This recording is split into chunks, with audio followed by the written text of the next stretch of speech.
एक साधी म्हण आहे, कर नाही तर डर कशाला.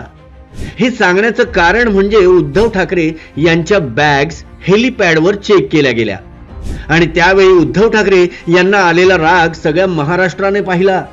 अहो उद्धव साहेब, नव्हतं ना तुमच्या बॅग मध्ये काही, मग इतका रागाराग कशाला, आणि तो सुद्धा कोणावर, तर त्या कर्मचाऱ्यांवर जे फक्त त्यांचं काम करत होते. अहो एका पक्षाचे प्रमुख ना तुम्ही, मग त्या कर्मचाऱ्यांसोबत कसं बोलावं हे सुद्धा तुम्हाला कळू नये.